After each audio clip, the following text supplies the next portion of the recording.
With 2020 finally over, we're kind of starting to get this positive outlook for what 2021 and right now really is holding for the C8 Corvette. So here's 5 reasons why the C8 Corvette is the best one and the best iteration of the Corvette. But first, I'm Daniel. Welcome to Car Quickie. This is the only channel I'm going to be getting your car news in just minutes.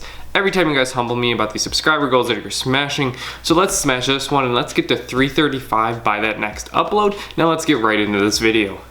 Now starting off, I think we should start off with the most obvious, and it's the fact of the looks. There's no mistake that a lot of people mistake this car for a Ferrari or some other exotic supercar. And I mean, at the end of the day, that's what Chevy has really mastered in doing with this car. It's really given that insane, exotic mid-engine car layout and that supercar looking layout. But you're not really paying those hundreds and $200,000s of dollars that you might be paying with those supercars, which is amazing, and you're getting those exotic lines and really getting an edge on the competition with this car. Now, like I said, this is a mid-engine car, and what that means is the engine is placed between the front and the back axle, really in the middle of the car if you want to think about it, just between them. And what this is going to do is it's going to offer a better balance of weight, and it's really going to help with the performance when that car is out on the track and whenever you're going to be using it for day to day. This is also going to be helping improve with comfort. You're not going to be really feeling that drag from the front. Now, speaking about performance, while we don't have the exact numbers on the Z06 or any other trim of the C8 Corvette, which I've made a few videos on that. If you want to see more on the Z06, check out the video up here.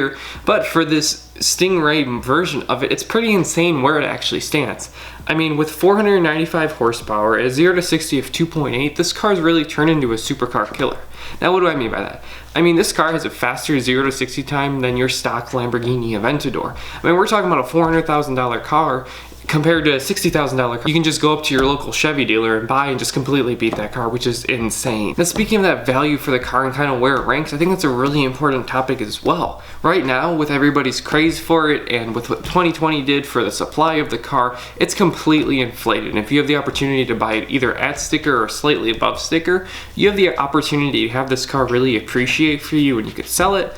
But at the end of the day, it's a Corvette. Corvettes don't depreciate that much. You know, if you're buying a 1LT, you probably shouldn't see that much depreciation because we've all been there. We've all bought a car off the lot and then, you know, you lose $5,000 just driving it off the lot. You don't really see these a lot with the Corvettes. You're usually seeing them at lowest in the 40s, you know, 50s range, which is amazing if you want to continue to drive this car and continue to enjoy it. And lastly, and I think the most importantly to wrap this all up, is the refinement.